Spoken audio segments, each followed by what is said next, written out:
কিনা? এই শালারা মিথ্যা কথা বলছে, তাদের প্রধানমন্ত্রী থেকে 560টা মসজিদ বানাছে, সমস্ত ভুয়া কথা। তাদের প্রধানমন্ত্রীর বাপের টাকাতে মসজিদ বানা নাই।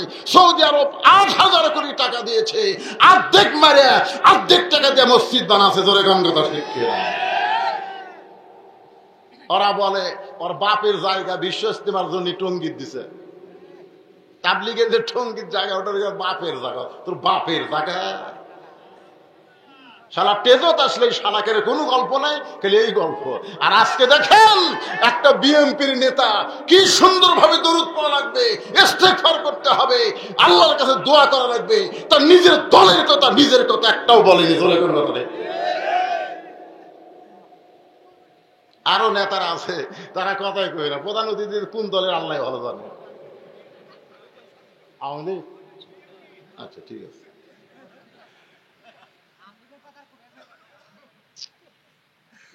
যে সমস্ত কর্মী নেতা করে থুয়া প্রধানমন্ত্রী বাংলাদেশ থেকে ভারতত চলে গেছে, আমাকে নবী হাসরের ময়দানে আল্লাহ যখন আমাকে ধরে ধরে জাহান্নামত দিবে, তখন নবী পলে যাবি। এই দরবেশ কে গিয়ে নৌকা তুটলে দাড়ি খাওয়ায়, আর সারা দাড়ি নিয়ে দরবেশি করছে। ঠিক কিনা ভাই? এই দরবেশ কে রে? চিনতে পারছে? আইনমন্ত্রী ধরে নিয়ে যখন চলে যাচ্ছে, তখন আইনমন্ত্রী বলতেছে আয় ও যে দাড়ি চাপা। তখন এই পুলিশ ওটা কে রে? হায় হায়, অ্যাক্সিডেন্ট না, এটাই সালমান এফ রহমান। এই হুঁকড়া দাড়ি ফুটি গেল, কামা আছে। মক্কা বিজয় মনে করেন 5ই আগস্ট আমাকে বাংলাদেশের জন্য কি এরকম একটা বিজয় না? খুব খুশি না? এক একজন আনন্দে কি করতেছে, আনন্দে কি করতেছে তা ঠিক নেই। আল্লাহ তাআলা সূরা নসর নাযিল করলেন যে বিজয় পাওয়ার পরে বিজয় ধরে রাখা কিন্তু খুব কঠিন। যেরকম কথা ঠিক কিনা? এই কয়েকদিন আগে যে ছেলেরা কোটা আন্দোলন করে সমন্বয়কেরা চলে আসলো রাস্তায়, এখন তারা সরকার হচ্ছে সরকার। আর 2-1জন বেড়া আছে, তার কাছে মোশান হচ্ছে ভাই। এমন ভাবে হাঁটতেছে 2 দিনকার ছড়া হয়ে বড় বড় বয়স্ক নেতাদের বিরুদ্ধে কথা বলতেছে। যেরকম কথা ঠিক কিনা? আরে শালারা 3 দিনের 3 পোয়া হয়ে গেছে 250।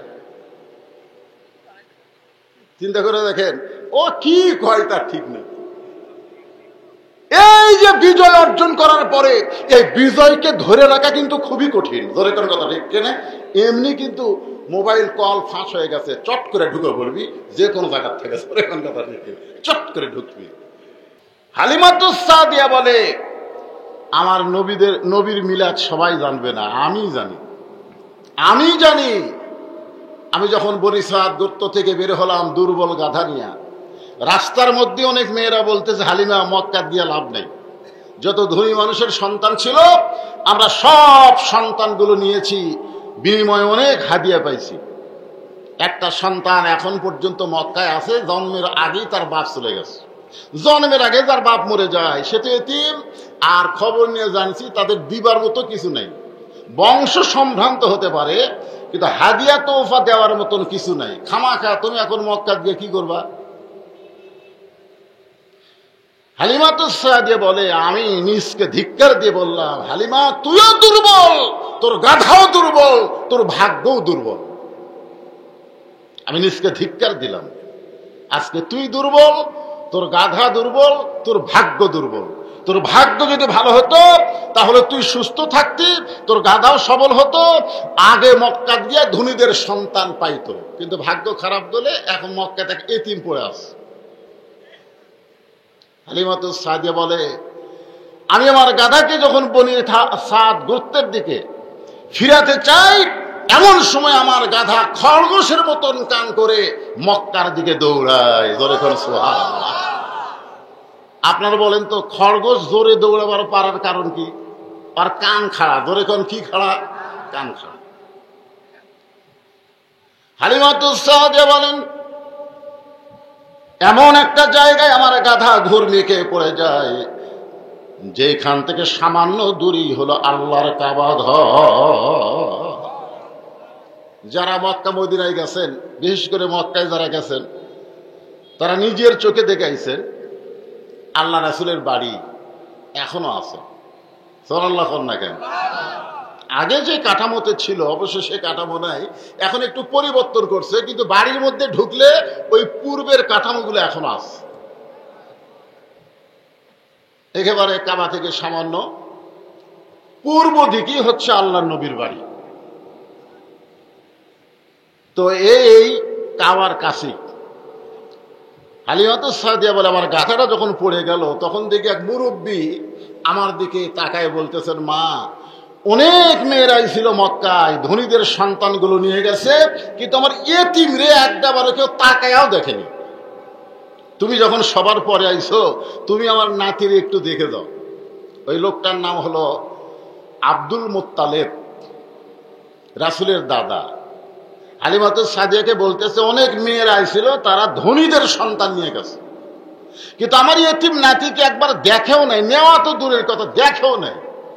তুমি যখন সবার শেষে আইছো, তুমি আমার নাতির একটু দেখে যাও। হালিমাতুস সাদিয়া বলে, মুরব্বী, আমার মতন গরিব, আমার মতন অসহায় দুনিয়াতে কেউ নাই। আমি কোন এতিম সন্তানকে দেখার জন্য আসি নাই, আমি এসেছি ধনী ঘরের একটা সন্তান পাওয়ার আশায়। কিন্তু রাস্তার মধ্যে যখন শুনলাম যে ধনী ঘরের সন্তান শেষ, আমার মন চাইনি আমি আর মক্কায় আসি। কিন্তু এই গাধা আমার সর্বনাশ করছে। লড়বার পারে না, এত দূরে দৌড়ায়। এখন গাধা ঘুরমে খেয়ে পড়ে গেছে, আমি বাড়িতে কেমনে যাই? আব্দুল মুত্তালিব বলে, মা, এসেই যখন পড়েছেন তাহলে একটাবার কি আমার নাতিকে দেখা যায় না? সম্ভ্রান্ত বংশে জন্ম নিয়া আমার নাতি বড় অপরাধ করেছে, কারণ কুরাইশ বংশে যে সন্তান জন্ম নেয় নিজের মা তারে দুধ পান করাতে পারবে না। সেই সময় নিয়ম ছিল যে কুরাইশ বংশে কোনো পুত্র সন্তান জন্ম নিলে মা তার সন্তানকে দুগ্ধ পান করাতে পারবে না। আমার নাতির ভাগ্য খারাপ, এমন একটা বংশে জন্ম নিছে মায়ের স্তরে দুধ পড়ে যাচ্ছে কিন্তু সন্তানের মুখে দিবার পারতেছে না। তুমি যখন আইসো, মা, একটা বারকে আমার নাতিরে দেখা যায় না। রাসূলের মিলাদ। হালিমাতুস সাদিয়া বলে, মুরব্বীর কথা বারবার যখন আমার কানে আসে, আমি একটু অনীহা নিয়ে দেখতে গেলাম। আমি দরজা খুলে ভিতরে তাকায় দেখি ঘরের কোনায় শিরা মাদুরে একটা সন্তান ঘুম পাড়তেছে। ওইটা যেন সন্তান নয়, আসমানের চাঁদ পড়ে আছে। জোরে গান সুবহানাল্লাহ। এত সুন্দর মানুষের সন্তান হয়। হালিমাতুস সাদিয়া বলে, ওই সন্তানকে দেখার পরে দুনিয়ার কোনো নারী পারবে না দূরে দাঁড়িয়ে থাকতে। কারণ নারীদের মধ্যে আলাদা একটা মাতৃত্বের মহব্বত আছে না নাই? জোরে কোন আছে না নাই? দেখবেন একটা সন্তান কানলে মরদ মানুষ যাওয়ার আগে মেয়ে মানুষ কিন্তু আগে যাবে। হালিমাতুস সাদিয়া বলেন, শিরা মাদুরে বিছানায় এমন একটা ফুটফুটে সন্তান দেখে আমি আর দেরি করতে পারলাম না। আমি এক দৌড়ে গিয়ে ওই সন্তানকে বুকে নেওয়ার সঙ্গে সঙ্গে আল্লাহর শপথ করে বলতেছি, ওই সন্তানের দেহের পরশে আল্লাহ আমার দেহের সমস্ত দুর্বলতা দূর করে দিয়েছে। মানে সন্তানকে কোলে নেওয়ার সাথে সাথে আমার দেহের মধ্যে যে ক্লান্তি ছিল, ক্ষুধা ছিল, দুর্বলতা ছিল, আল্লাহর কি শান! ওই আল্লাহর শপথ করে বলতেছি, আল্লাহ আমার দেহের সব ক্লান্তি, ক্ষুধা, দুর্বলতা দূর করে দিয়েছে। এখন বলে, নবীর মিলাদের দাম আছে না নাই? জোরে করে আছে না নাই? হালিমাতুস সাদিয়া বলে, আমি সন্তানকে বুকের সঙ্গে যখন জাপটে ধরেছি, এমন সময় সন্তানের মা আমিন আমাকে ডাক দিয়ে বলে, বুবু, আমার এতিমকে তুমি যখন কোলে তুলে নিয়েছো তখনই বুঝতে পেরেছি তুমি সাধারণভাবে কোলে তুলে নাও নাই, তুমি মাতৃত্বের মহব্বত দিয়ে তাকে বুকে ধারণ করেছো। তুমি কি আমার সন্তানকে নিবে? আমি কিন্তু তোমাকে বিনিময়ে কিছুই দিবার পারবো না, কারণ এই জন্মের আগে ওর বাপ মারা গেছে। হালিমাতুস সাদিয়া বলে, আমিনা, যে রত্ন বুকের মধ্যে একবার ধারণ করেছি, একবার চেপে ধরেছি, গোটা দুনিয়া ছাড়তে পারবো, কিন্তু এই রত্নকে আর মাটিতে নামাতে পারবো না। হালিমাতুস সাদিয়া বলেন, দুনিয়ার কোনো প্রতিদান নয়। সন্তানের মহব্বত করি যাই নিয়ে আমি যখন বাইরে আসলাম গাধার কাছে, গাধা দিকে মাটির সঙ্গে মুখ লাগায় দু চোখ দিয়ে দর দর করে পানি ছাড়তেছে। আমি গাধার কাছে দাঁড়িয়ে বললাম, গাধারে, আসলে তুই গাধা না, গাধা হলাম আমি, গাধা তুই না। রাস্তার মাঝখান থেকে যখন ফেরত যাওয়ার চাইছিলাম, তুই গাধা যদি আমার কথা মতো ফেরত যাইতি, তাহলে এই রত্নকে আমি কোলে নেবার পারতাম না। কিন্তু আমি যখন ফেরত যাবার চাই, তুই গাধা খরদেশের মতন কান করে মক্কার দিকে কেন দৌড়ে আস। এখন বুঝতে পারলাম, দুনিয়ার মানুষ নবীকে চিনার আগে জঙ্গলের পশু পক্ষী নবীরে চিনেছে। ধরে কোন কথা ঠিক কিনা? জঙ্গলের পশুরা বলে, দরিয়ার মাছেরা বলে, আজ হয় মোদের খুশির দিন, বিশ্বজাহানে আসিয়াছেন রাহমাতুল লিল আলামিন। জঙ্গলের পশুরা বলে, কপাল মোদের উজালা, এ দুনিয়াতে আসিয়াছেন মুহাম্মদ কামলিওয়ালা। জোরে লা ইলাহা ইল্লাল্লাহ, লা ইলাহা, লা ইলাহা ইল্লাল্লাহ মুহাম্মাদুর রাসূলুল্লাহ। গাদা যখন মাথা মুখটা মাটির সঙ্গে লাগায় কাঁদতেছে, হালিমাতুস সাদিয়া ডান হাতে নবীকে বুকের মধ্যে নিয়ে বাম হাতটা গাধার মাথায় নাড়িয়ে বলে, গাধারে, তুই কি একটু শক্ত সবল হবি না? তুই কি একটু সুস্থ হয়ে দাঁড়াবি না? আমি এই সোনার চানকে, এই চাঁদের টুকরাকে নিয়ে আমার বাড়িতে যাবার চাই। গাধারে, তুই যে পড়ে গেলি, যেমন দৌড়ে দৌড়ে মক্কার দিকে আইলি, তেমন কি শক্তি আর তুই দ্বিতীয়বার পাইবি না। কে যেন বলে, হালিমা, তোমার দুর্বল গাধা যদি তুমি সবল করতে চাও, তোমার কোলের মধ্যে যেই সন্তান ঘুম পাড়তেছে, তারা বাম পাখানা গাধার মাথায় লাগায় দাও। হালিমাতুস সাদিয়া বলে, রে দুনিয়ার মুসলমানেরা শোনো, ওই ছোট্ট নবী মিলাদ যার আলোচনা হচ্ছে, ওই নবীর বাম পাখানা যখন গাধার মাথায় লাগায় দিলাম, আমার গাধা সুস্থ সবল হয়ে দাঁড়িয়ে যায়। ওই গাধার পিঠে করে আমি ছোট্ট নবীকে যখন নিয়ে আসতেছি বাড়িতে, আমি আমার এই ছোট্ট নবীকে সূর্যের তাপ থেকে বাঁচানোর জন্য আসরের মধ্যে যখন নিবার চাই, এমন সময় দেখি এক খণ্ড মেঘ আমার মাথায় ছায়া দেয়। হঠাৎ দেখি আমার শরীরের মধ্যে একটা সুন্দর বাতাস বইতেছে। আমি কইলাম, কে গো বাতাস, এত সুন্দর বাতাস দাও? কে যেন বলে, হালিমা, তুমি যেই সন্তানকে কোলে নিয়েছো, সন্তানকে কোলে নেওয়ার কারণে আল্লাহ তোমার উপরে এত খুশি হয়েছে, জান্নাতের দরজা খুলে দুনিয়াতেই তোমার শরীরে জান্নাতের বাতাস বহায়া দেয়। এখন আপনারা বলেন, নবীর মিলাদের দাম আছে না নাই? তখন কি নবী দুনিয়াতে এসেছে, আর হালিমাতুস সাদিয়া বলতেছে কি কি তার পাওয়ার আল্লাহ দিয়েছে। মিলাদ নিয়ে বেশি সময় আলোচনা করা যাবে না, সিরাতের উপর আমি কিছু ওয়াজ করব। 25 বছর বয়সে নবী একজনের বাড়িতে রাখাল ছিলেন, তখনও কিন্তু নবী না। তখন কি নবী? একজনের রাখাল ছিলেন, তিনি আবার মক্কার সবচাইতে ধনবতী রমণী। যার বাড়িতে নবী রাখালি করতেন, সেই মহিলাটা আবার মক্কার সবচাইতে ধনবতী রমণী। তার নাম হলো খাদিজাতুল কুবরা। ওর নাম কি? কিছুক্ষণ আগে যে মেয়েটা নিয়ে কথা বললাম, তার নাম কি? হালিমাতুস সাদিয়া। ভাইদের হজ করছেন নাকি? আচ্ছা, হজ করছে, তাহলে জানে জান্নাতুল বাকির মধ্যে, জান্নাতুল বাকি যে মদিনার যে গোরস্থান আছে, ওই জান্নাতুল বাকির মধ্যেই কিন্তু মা হালিমার কবর। আমি মা হালিমার কবর জিয়ারত করে আল্লাহর কাছে বলেছি, আল্লাহ, আপনার মতন ভাগ্যবান কি আছে মা? আপনি একজন ভাগ্যবতী মা, জন্ম দেন নাই, কিন্তু নবী তাকে মা হিসাবে স্বীকার করেছে। ধরে কোন সুবহানাল্লাহ। হালিমা কি নবীর জন্ম দিছে? কিন্তু তারপরে নবী তাকে মায়ের মতন সম্মান দিয়েছে। এমনকি গায়ের চাদর পর্যন্ত মাটিতে বিছিয়ে দিয়ে বলেছিল, মা আমার চাদরে আপনি ওঠেন। সাহাবীরা বলে, ইয়া রাসূলুল্লাহ, এই বুড়ি কে? হ্যাঁ, যা জুতার পরশে আল্লাহর আরশ ধন্য হয়ে যায়। আপনি সেই নবী, কার জন্য মাটিতে চাদর বিছান? এই বুড়িটা কে? রাসূল বললেন, তোমরা চিনো না বলে তাকে বুড়ি বলতেছো। এই হলো আমার দুধমা হালিমাতুস সাদিয়া। বলে সুবহানাল্লাহ।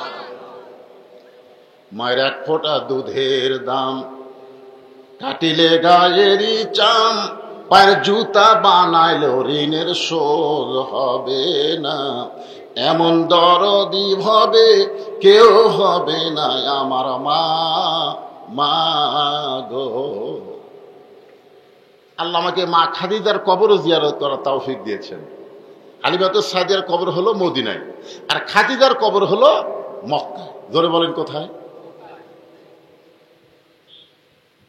তো এখন খাদিজাতুল কুবরা যখন নবী খাদিজার বাড়িতে রাখালি চাকরি করে, এমন সময় মা খাদিজা দেখেন যে দুপুর বেলায় শত শত রাখাল ঘরের মধ্যে আরাম করতেছে।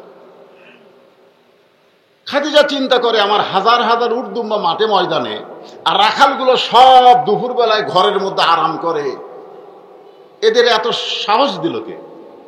রাখালের যে সর্দার, তাকে মা খাদিজা ডাক দিয়ে বললেন, রাখাল, হ্যাঁ, তোমার অধীনে শত শত রাখাল দুপুর বেলায় ঘরের মধ্যে আরাম করো, তাহলে হাজার হাজার উটদুম্বার খবর কি? রাখালের সর্দার বলে, মালকিন, আপনি জানেন না, আপনি জানেন না, ভাগ্য গুণে আমরা এমন একটা রাখাল পাইছি। সুবহানাল্লাহ বলেন। তখন কিন্তু নবী না, তখন হচ্ছে রাখাল। ধরে বলেন তখন কি? রাখালের সর্দার বলতেছে, ভাগ্য গুণে আমরা এমন একটা রাখাল পাইছি, যে রাখাল চাকরিতে জয়েন করার পরে আপনার উট দুম্বাগুলো সব ভদ্র হয়ে গেছে।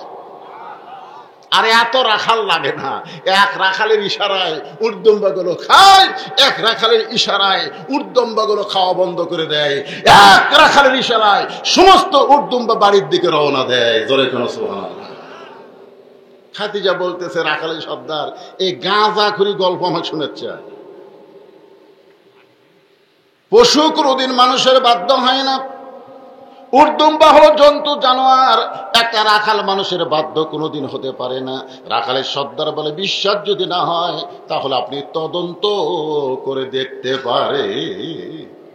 আসলে পশু মানুষের কথা মতো চলে কিনা, এটা যদি বিশ্বাস না হয়, আপনি তদন্ত করতে পারেন। কি করতে পারেন? কাকে বলতেছে? না, খাদিজাকে বলতেছে, আপনি তাহলে তদন্ত করেন। মা খাদিজা তদন্ত করতে গিয়া ওই হালিমাতুস সাদিয়ার মতোই দেখতে পেলেন। জোরে কান সুবহানাল্লাহ। রাখাল দাঁড়ায় আছে, মাথার উপরে রোদ নেই, এক খণ্ড মেঘ এসে রাখালের মাথার উপর। রাখাল যেই দিকে যায় মেঘটাও সেই দিকে যায়, রাখাল যখন বসে মেঘটাও নিচের দিকে চলে আসে। খাদিজা বলে, এটা মানুষ, মেঘ যার বাধ্য, আমি আর একটু নিকটে যাই। খাদিজা বলতেছেন, সামান্য নিকটে গেলে একটা বাতাস আমার নাকের ভিতরে, এই বাতাস বাতাস না, যেন জান্নাতের মিশকাম্বরের সুগন্ধ আসতেছে। আমি আশ্চর্য হয়ে গেলাম, এই যে বড় চুল, ধাকড়া চুল, লম্বা কান, এই ছেলেটা কেমন, রাখালটা কেমন? আর একটু কাছে গিয়ে তাকাই দেখি, ওরে বাবা রে, চাঁদ সূর্য গ্রহ তারা, তারি নূরের ইশারা। ধরে বলেন সুবহানাল্লাহ। নবী মোর পরশমণি, নবী মোর সোনার খনি, নবী নাম ভাবে যেজন, সেই তো দোজাহানের ধনী। খাদিজা বলতেছে, এত সুন্দর কোনদিন মানুষ হয়? ওই রাখালকে দেখার সঙ্গে সঙ্গে আমি যে 40 বছরের বিধবা, আমি যে 40 বছরের বিধবা, এই কথা আমার মনে নাই। নতুন করে বিবাহের স্বপ্ন আমার কলিজায়। সুবহানাল্লাহ। আসলে মা খাদিজা তখন কি ছিলেন? বিধবা ছিলেন। ধরে বলেন কি ছিলেন? বয়স কত? 40 বছর। রাখালক দেখার সাথে সাথে সে যে বিধবা মনে নেই, দেখার সাথে সাথে তার কলিজার মধ্যে বিবাহের বাসনা, ওই রাখালকে আমার স্বামী বানাতেই চাই। খবর ইয়ে দেখে রাখালের কেউ নেই। রাখালের কি? শিশুকালে মইরা গেছে মা গর্ভে থাকতে, মরছে পিতা নবী চোখে দেখলেন না। এই গান গাইলে কি গুনাহ হবে? এটা কি বাবার গান? এটা কি গাঁজার গান? তাহলে সকলে বলেন, শিশুকালে মইরা গেছে মা গর্ভে থাকতে, মরছে পিতা নবী চোখে দেখলেন না। কে করিবে লালন পালন, কে করিবে লালন পালন, কে দিবে সান্ত্বনা? এই দুনিয়ার বড় এতিম নবী ছিলেন একজনা। আলাম ইয়াজিদিকা ইয়াতীমান ফাআওয়া। একজন ছিল রাখালের আপনজন, তার নাম হলো আবু তালেব। আবু তালেব নবীকে লালন পালন করেছে। নবীর চাচা আবু তালেব নবীকে এত মহব্বত করেছেন, তারপরও আবু তালেব কিন্তু জান্নাতে যাবার পারবেন। তার মানে কি বুঝলেন? মিলাদের মধ্যে মহব্বত হবে কিন্তু আমল নেই। নবীর চাচা আবু তালেব এত কষ্ট করে নবীর লালন পালন করেছে, সেইটাই হলো নবীর অভিভাবক খাদিজাতুল কুবরা আবু তালেবের কাছে প্রস্তাব দেয়, আপনার এতিম ভাতিজাকে আমি স্বামী হিসাবে গ্রহণ করতে চাই। আবু তালেব বলে, মা এই কামটা তুমি করতে পারবে না, কারণ মক্কার সবচাইতে সম্ভ্রান্ত এবং ধনী মহিলা আমার এতিম ভাস্তাকে বিয়ে কইরা তুমি তোমার সম্মানের ক্ষতি করো না, এই কামটা তুমি করো না, কারণ তুমি হলো সম্ভ্রান্ত মক্কার সবচাইতে ধনবতী রমণী। তুমি আমার ভাতিজা এতিমকে বিয়ে করে তোমার সম্মান হানি করবা? খাদিজা বলতেছে, চাচা আপনি রাজি হন, আমি রাজি হয়ে বসে আছি। যেরকম সুবহানাল্লাহ।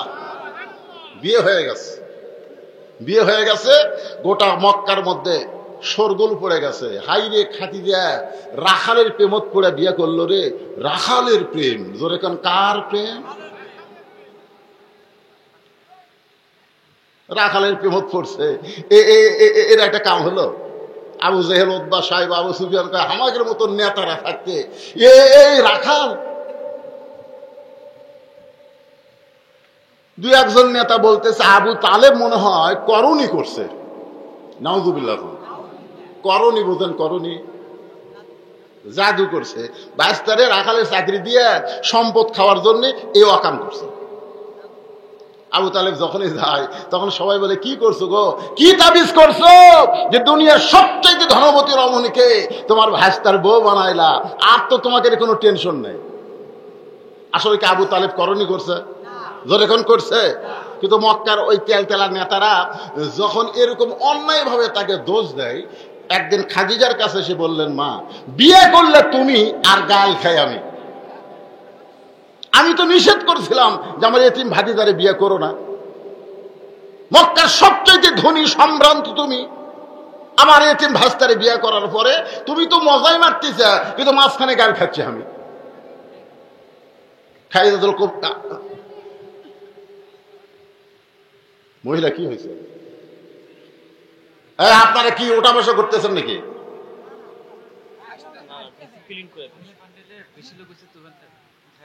আচ্ছা আচ্ছা, মহিলাই বেশি হচ্ছে, মাশাআল্লাহ। ওয়াজ হচ্ছে মহিলাদের, সুবহানাল্লাহ। হ্যাঁ মায়েরা, আপনাদের ওয়াজ আসতেছে, আস্তে আস্তে আমি ফাতেমার দিয়ে শেষ দেবো, তাহলেই বুঝবেন ওয়াজ কাক কয়, ঠিক কিনা বলবেন? এখন মিলাদের উপর ওয়াজ হচ্ছে। অনেকে বলে মিলাদ কি রে? আমি সেই মিলাদটাই আপনাদের সামনে উপস্থাপন করতেছি। মিলাদ আসলে কি? নবী নয়, বয়স হলো মাত্র 25 বছর। দরেকার কথা ঠিক কিনা? আমি সেই সময়ের কথা বলতেছি। খাদিজা বলতেছে, চাচা তাহলে বাহিরে গেলেই লোকজন আপনাকে এরকম ধরে? বলে হ্যাঁ। আমি বলে জাদুটনা করছি, ফকরান্তি করছি। খাদিজা বললেন, ঠিক আছে, আগামী সোমবার আপনার ভাস্তা যেই দিনে জন্ম নিয়েছে ওই জন্ম হলো সোমবার। ধরে বলেন কি বার? সোমবারে রাসূল রোজা রাখতেন। সাহাবেরা বলে, রাসূলুল্লাহ আপনি সোমবারে রোজা রাখার কারণ কি? রাসূল বলতেন, এই দিনে জন্মগ্রহণ করেছি, এই শুকরিয়া তান আমি রোজা রাখি। আগামী সোমবারে আপনি মক্কার ওই সকল নেতারা যারা আপনাকে তুচ্ছ তাচ্ছিল্য করো, আপনাকে করণী বলে গাল দেয়, আপনি তাদেরকে দাওয়াত দেন। আবু তালেব বাছাই করে করে সমস্ত নেতাদেরকে দাওয়াত দিয়ে খাদিজার বাড়িতে নিয়ে গেছে। আবু জেহেল মনে মনে চিন্তা করতে যে খাদিজা হয়তো ভুল বুঝিছে, বিয়া করার পরে এখন ভুল বুঝিছে, আমাকে নেতাদেরকে দাওয়াত দেওয়ার অর্থই হলো আজ হয়তো আমাকে সামনে তালাক দিবি। জোরে এখন কি দিবি? জোরে এখন নাউজুবিল্লাহ। যারা যেরকম মানুষ তাদের চিন্তা কিন্তু সেই রকমই, ঠিক কিনা বলেন? আপনারা বলেন তো, খারাপ মানুষের মধ্যে ভালো চিন্তা আসবে? ভালো মানুষের কাছে খারাপ চিন্তা আসবে? কারণ যে যেমন মানুষ তার চিন্তাও তেমন।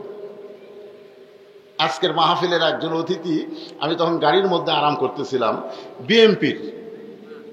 আমি মনে করছিলাম হয়তো তারেক জিয়ার কথা, বেগম জিয়ার কথা আলোচনায় বলবি, কিন্তু দেখলাম বেগম জিয়া, তারেক জিয়া, বিএনপির কোনো গল্প নাই। কোন আমল করলে তাড়াতাড়ি রাসূলের মহব্বত, আল্লাহর জান্নাত পাওয়া যায়? ধরে বলেন কথা ঠিক কিনা? কলজা ভরে গেল। মঞ্চে দীর্ঘ 15-16 বছর এরকম ভালো কথা অতিথির কাছে আমরা পাইনি। ধরে কোন কথা ঠিক কি রে? পিছনে তারা বসে আছে, বাদান আমার কথা কি ঠিক মতো শোনা যায়? সমস্ত নেতারা মনে মনে চিন্তা করে হয়তো খাদিজা ভুল বুঝে আজকে আমাদের সামনে তার স্বামীকে তালাক দিবে। নাউজুবিল্লাহ।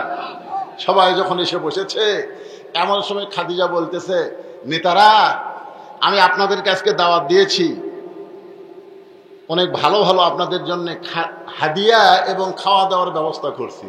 নেতারা বলতেছে, আমরা জানি আপনি মক্কার সবচেয়ে ধনমতী রমণী, আপনার দাওয়াতে আসলে হাদিয়ার অভাব নাই, খাওয়ারও তো কোনো টেনশন নেই। তো আমাদেরকে দাওয়াত দেওয়ার কারণ কি? খাদিজা বলতেছে, সে কারণটাই তো বলার জন্যে। আগে খাবেন না আগে শুনবেন? আবু জেহেল বলতেছে আগে শুনবার চাই, মনে করতেছে উল্টা।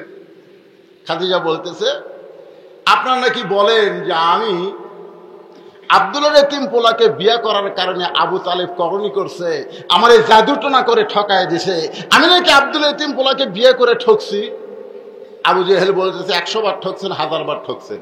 খাদিজা বলতেছে, তাহলে আমি 3টা প্রশ্ন করব, আপনার উত্তর দেন। 1 নম্বর প্রশ্ন হলো, আপনার চিন্তা ভাবনা করে দেখেন তো, যে আব্দুল্লাহ এতিম পোলাকে বিয়ে করে আমি ঠকলাম, আমাকে জাদুটনা করে বিয়ে দিল তার চাচা আবু তালেব। আপনাদেরকে আমি 3টা প্রশ্ন করব, তার মধ্যে 1 নম্বর প্রশ্ন হলো, আপনার সত্যি করে অন্তর থেকে বলবেন আব্দুল্লাহ এতিম পোলার বংশের দাম বেশি না আমার বংশের দাম বেশি? সমস্ত নেতারা বলতেছে, মা আব্দুল্লাহ এতিম পোলা গরিব হতে পারে, কিন্তু বংশের দিক দিয়ে তোমার বংশের চাইতে তার বংশের দাম বেশি। খাদিজা বললেন, তাহলে বলেন আমি ঠকলাম?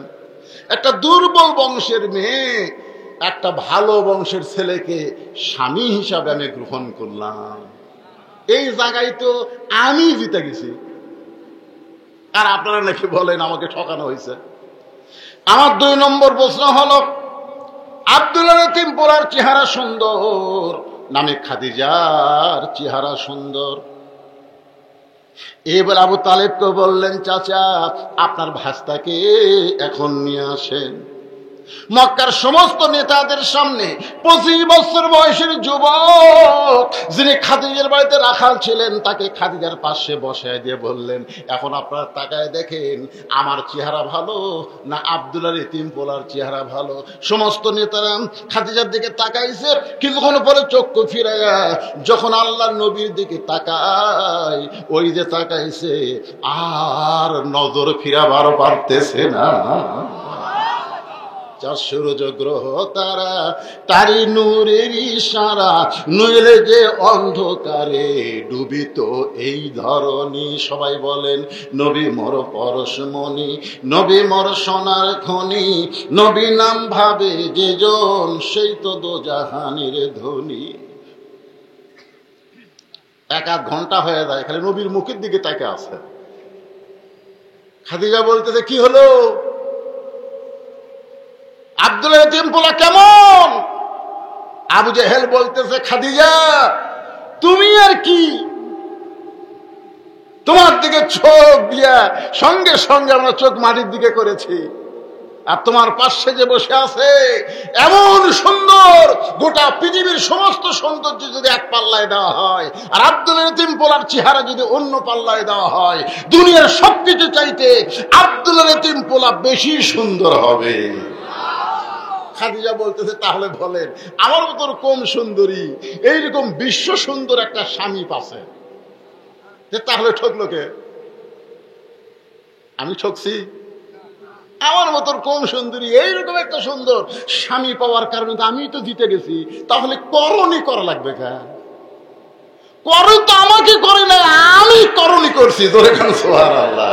আমার 3 নম্বর প্রশ্ন হলো, আপনারা বলেন তো আমার বয়স বেশি না আব্দুল্লাহর এতিম পোলার বয়স বেশি? সমস্ত নেতারা বলে খাদিজা আপনার বয়স হলো 40 আর আব্দুল্লাহর এতিম পোলার বয়স হলো মাত্র 25। খাদিজা বলতেছে আমার মতন 40 বছরের একটা বয়স্কা মহিলা, একটা তর তাজা 25 বছরের যুবক স্বামী পাইছি। এখন বলেন আপনারা আমি ঠকছি না জিতেছি? সমস্ত নেতারা বলে আপনি যে 3টা প্রশ্ন করলেন এই 3টাতে আপনি জিতছেন। খাদিজা বলতেছে আমি যদি সবগুলা জিতি তাহলে করোনা করার দরকার কি, জাদুটোনা করার দরকার কি? এবার আবু জেহেল বলতেছে মা কি বলবো, তুমি আব্দুল হাকিম পোলাকে বিয়ে করে দুনিয়ার সমস্ত গরিব মানুষকে বিয়ে করে ঠকে গেছে। জন্মের আগে যারা বাপ মারা গেছে, 6 বছর বয়সে মা মারা গেছে, এমন একটা গরিব ছেলেকে বিয়ে করছো। খাদিজা বলতেছে এটাই যদি তোমাকে চিন্তা ভাবনা হয়, এই মুহূর্তে আমার যত সম্পদ আছে আমি সব আব্দুল্লাহ এতিম পোলাকে দিয়ে দিলাম। জোরে কেন সুবহানাল্লাহ। দেখিয়া নবীর মোজেজা ধন্য বিবি খাদিজা, দেখিয়া নবীর মোজেজা ধন্য বিবি খাদিজা, জীবন সম্পদ করিলেন অর্পণ। ওগো নবী দয়ার নবী গো আপনি হলেন খাদিজার জীবন।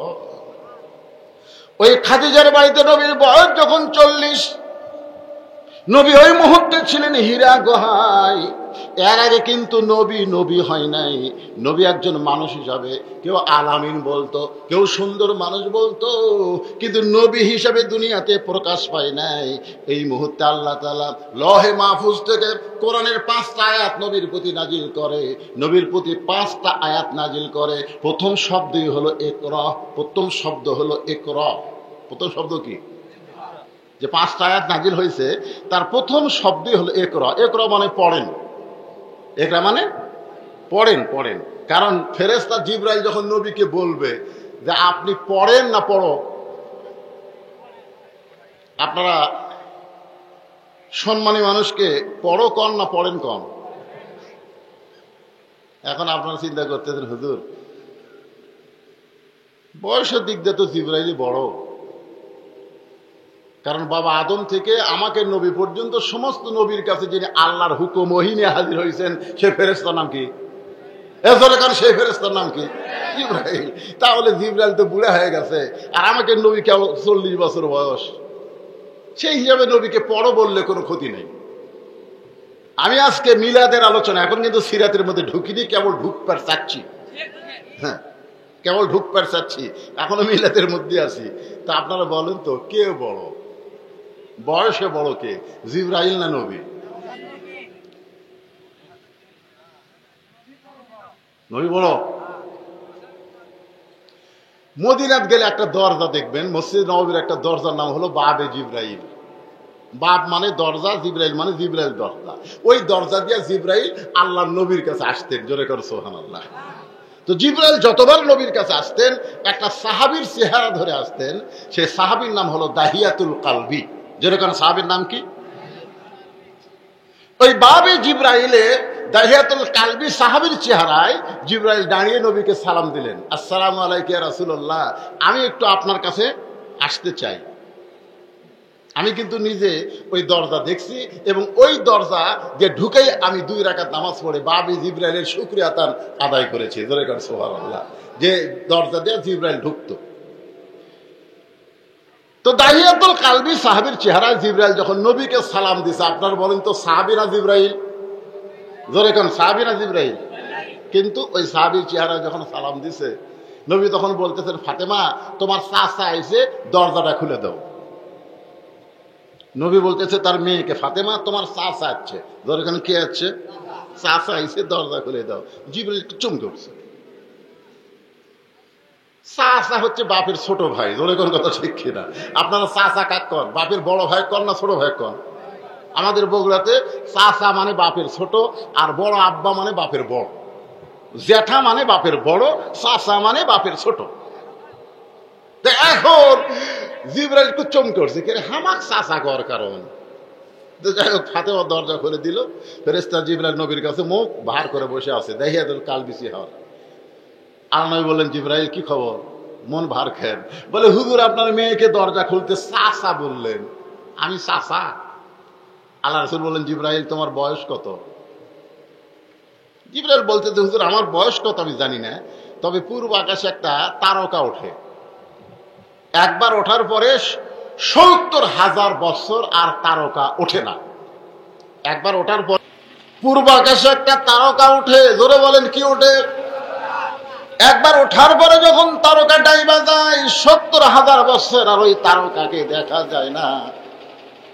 জিবরাইল বলে, হুজুর আমার বয়স কত আমি বলতে পারবো না, তবে ওই তারকাকে আমার হায়াতের জীবনে ৭০ বার দেখেছি। একবার দেখার পরে কত বছর? তাহলে দেখছে কয়বার? এখন হিসাব করেন আমার বয়স কত। আল্লাহ নবী বলে, জিবরাইল তুমি বলো তো ওই তারকাকে আর দেখা যায়? বলে, ৭০,০০০ বছর পাড়ি দিয়া ৪০ বছর পার হয়ে গেল, ওই তারকা আর দেখা যায় না। হিসাবে তো ৪০ বছর আগে ওঠা লাগে, ধরে কোন কথা ঠিক কিনা? আল্লাহ নবী বলেন, জিবরাইল আর ওই তারকাকে দেখতে পাবা না, কারণ ওই তারকাই ছিলাম আমি, মুহাম্মাদুর রাসূলুল্লাহ। লাউলা লিমা খালাকতুল আফলাক, যখন দুনিয়ার কোনো কিছু সৃষ্টি করা হয় নাই, তখন আল্লাহ তাআলা আমাদের নবীকে সৃষ্টি করেছে, ধরে কোন সুবহানাল্লাহ।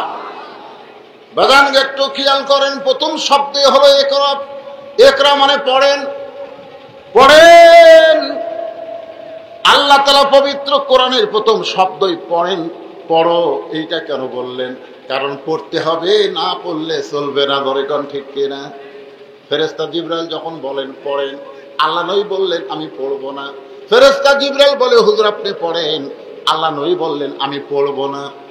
সমস্ত তাফসীর কারক বলতেছে আনা বিকারি, নবী পড়তে পারে না, তাহলে পড়বে কেমনে? কিন্তু ইমাম গাজ্জালী রহমতুল্লাহ আলাইহি তিনি ব্যাখ্যা করে বলেছেন, আল্লাহ নবী বলে, জিবরাইল তুমি পড়তে বললি আমি পড়বো না, আগে জানতে হবে পড়ার ধরন কি, আগে জানতে হবে পড়ার ধরন কি। ফেরেশতা জিবরাইল বলতেছে, ইয়া রাসূলুল্লাহ পড়ার ধরন হলো বিসমি রাব্বিকাল্লাযী খালাক, যে আল্লাহ আপনাকে সৃষ্টি করেছেন সে আল্লাহর নামে পড়েন। আল্লাহ নবী বললেন আমার কোনো আপত্তি নাই, আল্লাহর পড়া, আল্লাহর শিক্ষা যেই পড়ার মধ্যে আছে আমি সেই পড়াটাই নবী শিখতে চাই। বিসমি রাব্বিকাল্লাযী খালাক, আপনি সে আল্লাহর নামে পড়েন যে আল্লাহ আপনাকে সৃষ্টি করেছে। তাহলে চিন্তা করেন পড়ার কথা আল্লাহর কোরআনে আছে না নাই? এই হিসাবে এই আয়াত অনুযায়ী আমরা যারা সিরাতে রাসূল আলোচনা শুনবো, এই মুহূর্তে আমি মিলাদ থেকে সিরাতে পার হলাম, সিরাতে রাসূল আলোচনা যারা শুনবো, এই শোনার সময় আমাদের নিয়ত করা দরকার এই কোরআন শরীফ আমাদের সকলের জন্য পড়া সুন্নত না নফল? আমি কইলাম সুন্নত না নফল, আর আপনারা কোন ফরজ। তার মানে আমার চাইতে আপনারা ভালো জানেন। জোরে কন, এ কোরআন শরীফ শিক্ষা করে সুন্নত না নফল? কেমন ফরজ? ফরজ আবার দুই রকম। 5 ওয়াক্ত নামাজ ফরজ, জানাজার নামাজও ফরজ। 5 ওয়াক্ত নামাজ ফরজ, জানাজার নামাজ ফরজ। জানাজার নামাজ হলো ফরজে কিফায়া, আর 5 ওয়াক্ত নামাজ পড়া হলো ফরজে আইন। তাহলে কোরআন শিক্ষা করা এটা জানাজার নামাজের মতন না 5 ওয়াক্ত নামাজের মতন? 5 ওয়াক্ত নামাজ পড়া যেমন ফরজ, রমজান মাসে 30 দিন রোজা রাখা যেমন ফরজ, ধনীদের হজ করা যেমন ফরজ, ধনীদের যাকাত দেওয়া যেমন ফরজ, আল্লাহর কোরআন শিক্ষা করা তেমনি প্রত্যেকটা মুসলমান নর নারীর উপরে ফরজ। তাহলে সিরাতে রাসূল শুনতে গেলে আল্লাহর কোরআন শিখতে হবে, এ ওয়াদা কি আপনারা করতে পারেন? আপনাদের মধ্যে এমন কোন নেতা নাই যে কারেন্ট যাকে ফোন করে অন্তত 1 ঘন্টা কারেন্ট থুবি, এ ভটভটির শব্দ খুব।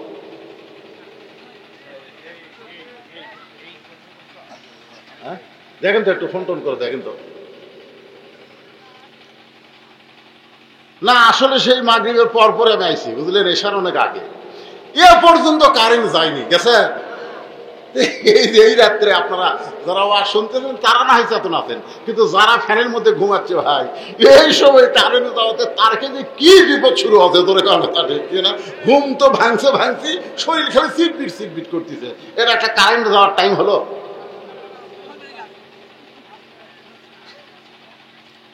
তো আসল যে কথা বলতেছি, আল্লাহর কোরআন সিরাত মানে কি? নবীর সিরাত কি? রাসূল যখন দুনিয়া থেকে বিদায় নিলেন, কতিপয় সাহাবী মা আয়েশার কাছে গিয়ে বললেন, মা আমরা নবীর সম্পর্কে আপনার কাছে জানতে চাই। মা আয়েশা বললেন, নবীর সম্পর্কে তোমরা আমার কাছে জানতে কেন আসলে? তোমরা কি আল্লাহর কোরআন পড়ো না? সাহাবীরা বললেন, মা অবশ্যই আমরা আল্লাহর কোরআন পড়ি। মা আয়েশা বললেন, আল্লাহর কোরআনও যেমন, আল্লাহর নবী হলেন বাস্তব তেমন। তার মানে বোঝা গেল নবীর সিরাতের 23 বছর জিন্দেগি, আল্লাহর কোরআন। এই কোরআনের প্রথম শব্দই হলো ইকরা, মানে পড়ো। আল্লাহর কোরআনকে যদি আমরা পড়তে পারি, কোরআনকে যদি আমরা ধরতে পারি, কোরআনকে যদি আমরা গ্রহণ করি, তাহলে আল্লাহর নবীর সিরাত আমাদের জানা ভালো হবে। ধরে কোন কথা ঠিক কিনা বাজান? নবীর সিরাতের মধ্যে প্রথম 13 বছর হলো মক্কায়, 23 বছরের মধ্যে 13 বছর হলো মক্কায়, আর 10 বছর হলো মদিনায়। আপনার কি বিরক্ত হচ্ছেন? তাহলে গুরুত্বপূর্ণ কথা তো একটু গুরুত্ব দিয়ে শোনা লাগবে। সিরাতের 23 বছরের 13 বছর কোথায়? মক্কায়। 13 বছর হলো মক্কায়, আর 10 বছর হলো মদিনায়। এই 13 বছরের প্রথম 2 বছর নবী তার নবুয়তকে গোপন রাখলেন। নবী যে নবী হয়েছেন এরা প্রথম 2 বছর গোপন রাখলেন, গোপনে কলেমার দাওয়াত দিলেন। আল্লাহ বলেন, ইয়া রাসূলুল্লাহ, গোপনে শুধু দাওয়াত দিলে হবে না, প্রকাশ্যে আপনি যে আল্লাহর নবী এটা প্রকাশ করতে হবে। আল্লাহ রাসূল বললেন, কার কাছে প্রকাশ করব? বলে, আপনারা আপন জনের কাছে আগে প্রকাশ করেন। সর্বপ্রথম আমাদের নবীকে যিনি বিশ্ব নবী হিসেবে স্বীকার করেছেন, তার নাম হলো খাদিজাতুল কুবরা। ধরে কান সুবহানাল্লাহ। আল্লাহ রাসূল বলেন, আমার মতন সৌভাগ্যবান কেউ নাই যে আমি স্বামী আমাকে নবী স্বীকার করা। এটা কিন্তু সবার জন্য সহজ হলেও বইয়ের জন্য কিন্তু সহজ না। বউ সর্বপ্রথম আমাদের নবীকে নবী বলে স্বীকার করেছে নবীর বউ। যেরকম কে? এদের আজকে প্রায় 40 বছর হলে 40 বছর হলে আমি ওয়াজ করতেছি, এখন পর্যন্ত আমার বউ আমাকে হুজুরই কয়নি। আমি বহুদিন বউকে বলেছিলাম, দুনিয়ার অনেক মানুষ আমাকে হুজুর কয় গো, তুমি একটু আমাকে হুজুর করে ডাকো তো, কেমন লাগে? বইয়ের মুখে হুজুর শুনতে কেমন লাগে? একটু হুজুর হুজুর কত। আর বউ খালি মুসকি মুসকি হাসে। মানে হাসো কেন? বলে, জনগণ আপনাকে চিনে না তাই হুজুর কয়, কিন্তু আমি আপনাকে চিনি, আপনি মালটা কি? হুজুর হওয়া এত সহজ নয়। 40 বছর ওয়াজের পরেও নিজের বইয়ের কাছে আমরা হুজুর হওয়ার পারি নাই। আর সর্বপ্রথম নবী বলে যিনি স্বীকার করেছেন, তিনি আর অন্য কোনো মানুষ না, তিনি হলেন নবীর বিবি। জোরে বলেন কথা ঠিক কি না?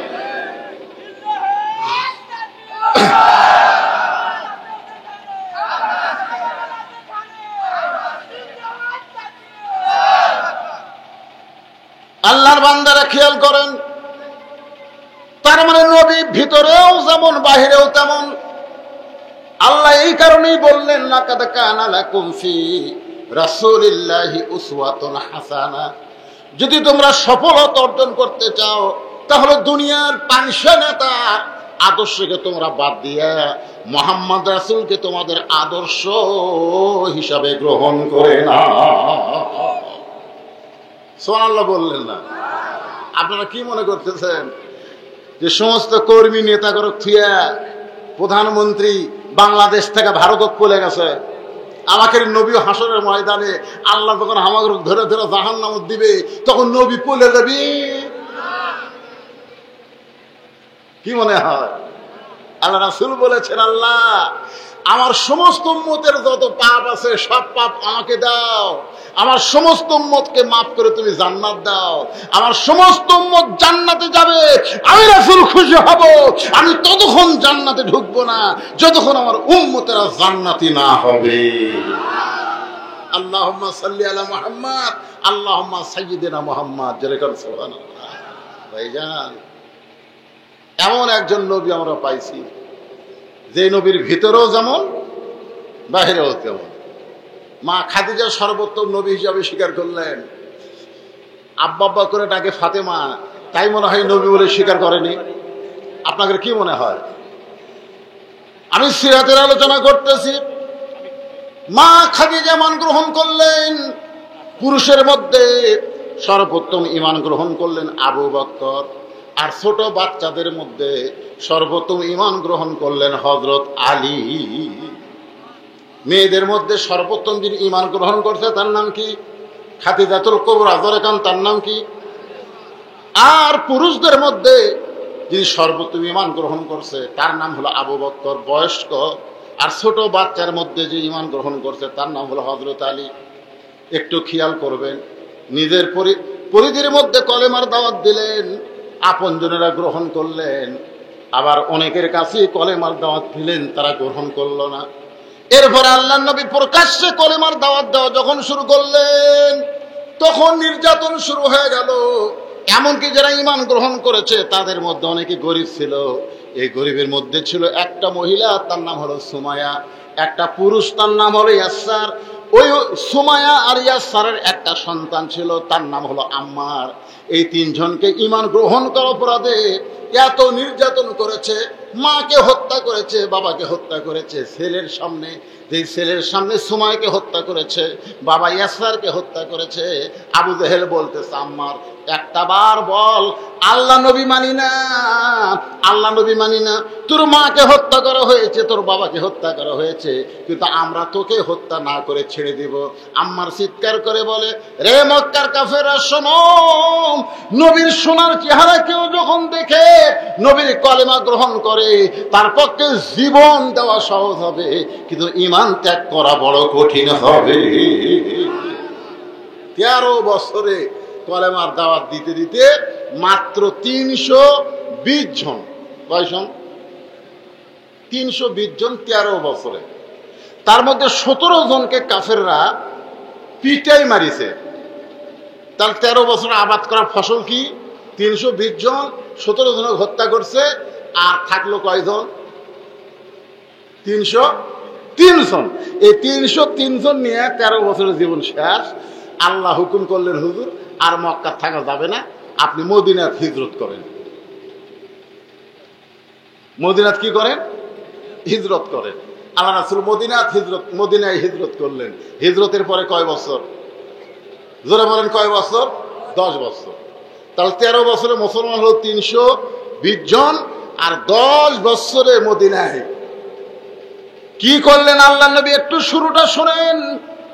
প্রথম আল্লাহ নবী মদিনায় এসে সর্বপ্রথম একটা ঘর বানালেন, যে ঘরের নাম হলো মসজিদে কুবা।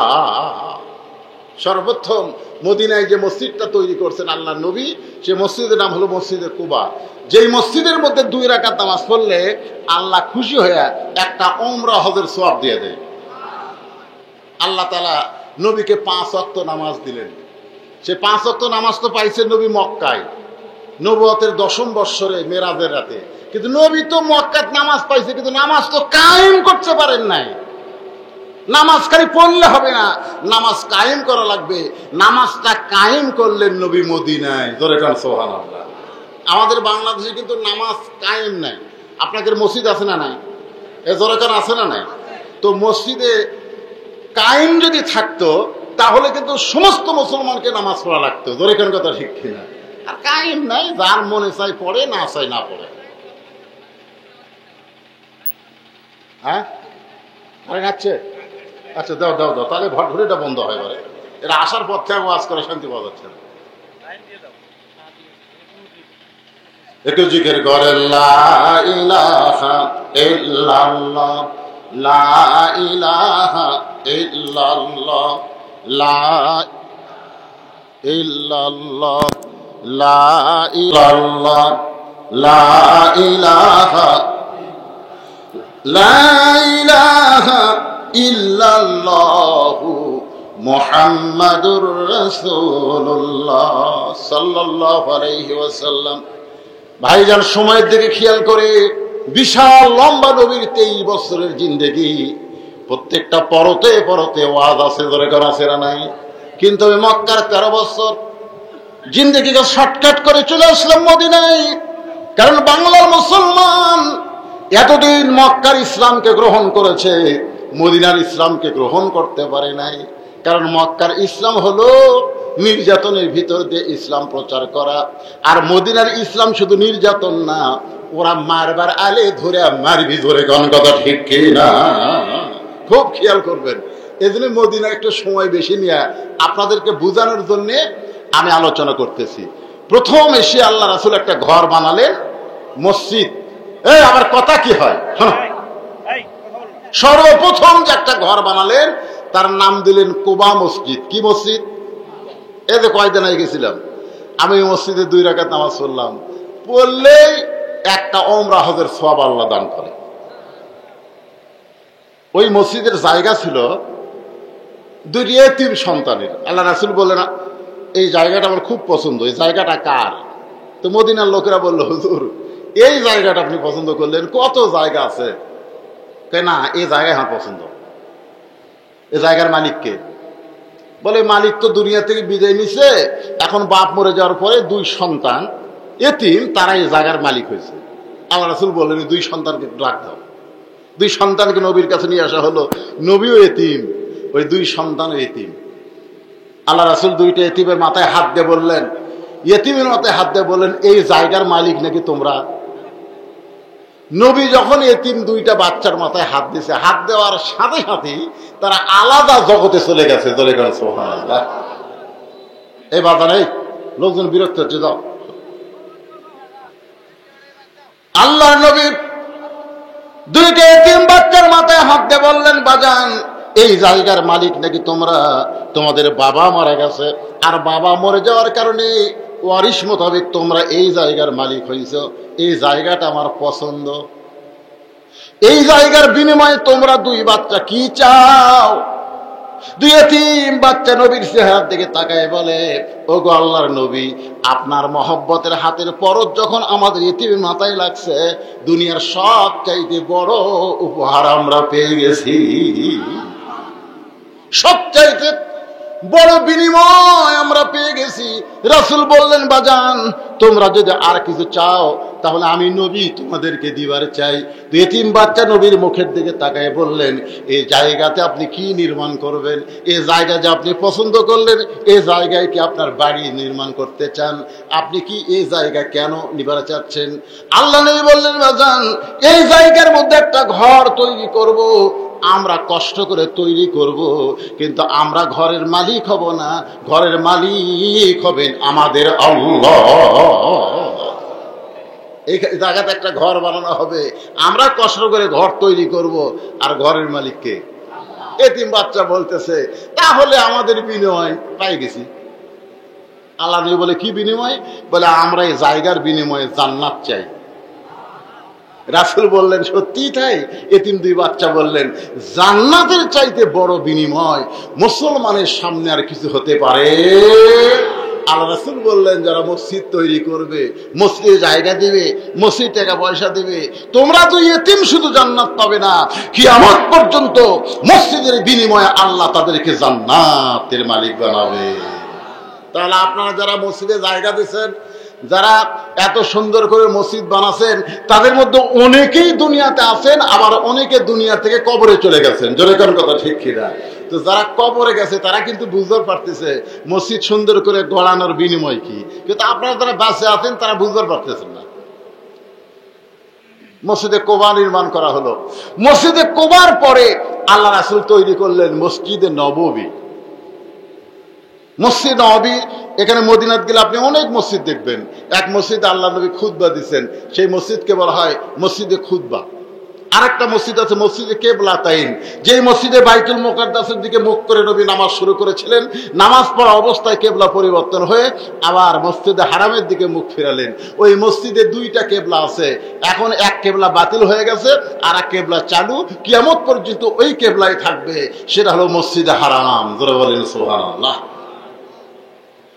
মসজিদ নববী যখন তৈরি করলেন, নবী তৈরি করার পর আল্লাহর নবী একটা নামাজ আদায় করতেছেন, ইমামতি করতেছেন, সাহাবীরা পিছনে নামাজ পড়লেন। নামাজ শেষ করে আল্লাহ রাসূল বললেন, সাহাবীরা আমি তোমাদের সামনে একটা আলোচনা করতে চাই। সাহাবীরা বললেন, হুজুর কি আলোচনা? রাসূল বললেন, তোমরা কি জানো আজকে নামাজের ভিতরে আল্লাহ তাআলা আমার উপরে কোরআন নাজিল করেছে? আবু বকর, উমর, ওসমান, আলী তারা বলতে, হুজুর আমরা একসময় খেয়াল করছিলাম যে আপনার গোটা দেহ থরথর করে কাঁপতেছে। আল্লাহ রাসূল বললেন, ওই সময় কোরআনের একটা আয়াত আল্লাহ আমার উপর নাজিল করছে, আমি সে আয়াতখানা তোমাদের সামনে বলবো, তোমরা কি শুনবার চাও? সাহাবীরা বলে, হুজুর আপনি কোন কি, আল্লাহ আয়াত নাজিল করছে সেটা আমরা শুনবো না, আপনি যা বলবেন আমরা তাই শুনবো। ধরে কোন সুবহানাল্লাহ। আপনারা বলেন তো, আল্লাহ নবী যে কথাগুলো বলেছেন এ কথা করে কি নবীর বাপ দাদার কথা কথা? আল্লাহ কোরআনে বলেছেন, মা ইয়ান্তিকু আনিল হাওয়া ইন হুয়া ইল্লা ওয়াহয়ু ইউহা। নবী যেগুলো কথা বলেছেন, নবী যেগুলো কাজ করেছেন, নফসের তাড়নায় পড়ে কিছুই করেনি, কিছুই বলেনি, সব বলাইছেন কে? আরো জোরে বলেন। সাহাবীরা বললেন, ইয়া রাসূলুল্লাহ কোন আয়াত আল্লাহ আপনার উপর নাজিল করলো? আপনি না বলা পর্যন্ত আমরা উঠবো না। আল্লাহ রাসূল বললেন, তাহলে শোনো, আমি যখন নামাজের ইমামতি করতেছিলাম দ্বিতীয় রাকাতের রুকু থেকে যখন আমি দাঁড়াইছি, এমন সময় ফেরেশতা জিবরাইল এসে আমাকে বলতেছে, ইয়া রাসূলুল্লাহ ইয়া আইয়ুহান নাবিয়্যু হারজিল মুমিনিনা আলাল কিতাল। ওগো নবী, আপনার পিছনে দাঁড়ায় যারা সারিবদ্ধভাবে কাতার সোজা করেছে, যারা জামাতবদ্ধ হয়ে নামাজ পড়তেছে, আপনি শুধু তাদেরকে নামাজ পড়লে হবে না, তাদেরকে শুধু রোজা রাখলে হবে না, তাদেরকে স্ট্যান্ডিং আর্মির মতন গড়ে তুলতে হবে। ওগো আল্লাহর নবী, একদিন হয়তো মক্কার কাফেররা এই মদিনা আক্রমণ করতে পারে। মক্কা থেকে হিজরত করে মদিনায় এসে মসজিদে কুবা নির্মাণ করলেন, মসজিদে খুতবা নির্মাণ করলেন, মসজিদে কেবলাতাইন থেকে মসজিদ নববী। আপনি কি জানেন হুজুর, যে কোনো সময় মক্কার কাফেররা আপনার মদিনাকে আক্রমণ করতে পারে, আর মক্কার কাফের যখন মদিনা আক্রমণ করবে তখন দোয়া দিয়া, দরুদ দিয়া, নামাজ দিয়া আপনি মদিনা রক্ষা করতে পারবেন না। ওই মক্কার কাফেরদের বিরুদ্ধে আপনার সাহাবী মুসলমানদেরকে সৈন্য হিসাবে দাঁড়াতে হবে। এই আয়াতের কথা যখন রাসূল বললেন, তখন সমস্ত সাহাবীরা আলহামদুলিল্লাহ আলহামদুলিল্লাহ আলহামদুলিল্লাহ তাসবিহ পড়তেছে, কিন্তু একজন মাথার সেই পাগড়ি, মুকুট সেই দাড়ি, জুব্বা পরে নবীর কাছে গিয়ে বলতেছি, ইয়া রাসূলুল্লাহ এইটা না গন্ডগোলের আয়াত? কিসের আয়াত? কথাটা খেয়াল করে শোনেন। ইয়া আইয়ুহান নাবিয়্যু হারজিল মুমিনিনা আলাল কিতাল। মক্কার কাফেররা মদিনা আক্রমণ করবে আর আমরা যায়া তাদের সঙ্গে যুদ্ধ করব, এটা না গন্ডগোল? আপনার বলেন তো, ইসলামী আন্দোলন করা এটা কি গন্ডগোল? কথা কন না কেন, গন্ডগোল? এতদিন জঙ্গিবাদী বলে, আমাদেরকে মৌলবাদী বলে ওই শালারা কি বুঝাইছে? হ্যাঁ, ওরা বুঝাইছে আমরা গন্ডগোল। ওয়াজের মধ্যে একটু গ্রহণযোগ্য আন্দোলনী কোরআনের হক কথা বলতে গেলি, কুল জাল হক ওয়া যাহাকাল বাতিল ইন্নাল বাতিলা কানা যাহুকা। হুজুর যে ওয়াজ করতেছে এটা খালি রাজনীতি গন্ডগোল। দেখেন, মাথার পাগড়ি, মুকুট, দাড়ি, পরনে জুব্বা নিয়ে নবীরই সাহাবী নবীর কাছে বলতেছে, হুজুর এটা না গন্ডগোলের আয়াত। আল্লাহ রাসূল কয়, ই কে রে? ই যে আমার পাশে একদিন হলে সামনে কাতারে নামাজ পড়তেছে, এই দরবেশ কে রে? যাই নৌকা তুললে দাড়ি খাওয়ায়, আর সারা দাড়ি নিয়ে দরবেশি করছে। তোর এখন ঠিক কিনা? এই দরবেশ কে রে? চিনতে পারছে? আইনমন্ত্রী ধরে নিয়ে যখন চলে যাচ্ছে, তখন আইনমন্ত্রী বলতেছে, আয় ও যে দাড়ি চাপা। তখন এই পুলিশেরা কয়, ওটা কে রে? হায় হায়, অ্যাক্সিডেন্ট না, এটাই সালমান এফ রহমান। এই হোকরা দাড়ি ফুটি গেল, কাম আছে কি? আল্লাহ রাসূলই চিন্তা পড়ে গেল, মাথার তাগড়ি, মুখোদ্দারি, পরন জুব্বা, আর কোরআনের আয়াতকে বলে গন্ডগোলের আয়াত। ই কে রে? কিয়ামত পর্যন্ত যারা হকের বিরুদ্ধে চারণ করবে, ইসলামী আন্দোলনকে গন্ডগোল বলবে, কোরআন আইন চাওয়াকে রাজনীতি বলবে, এরা কে রে? তোরে কোন কথা ঠিক কি? এরা কে? এমন সময় আল্লাহ তাআলা আবার আয়াত নাযিল করলেন নবীকে জানানোর জন্য। আল্লাহ বললেন, ওয়ামিনান নাসি মাইয়াকুলু আমান্না বিল্লাহি ওয়া বিল ইয়াউমিল আখিরি ওয়া মা হুম বিমুমিনিন।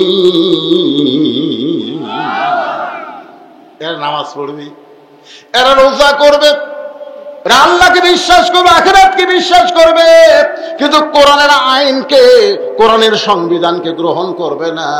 আল্লাহ বলতেছেন এরা মুমিনই হইতে পারে নাই, এরা হলো মুনাফিক।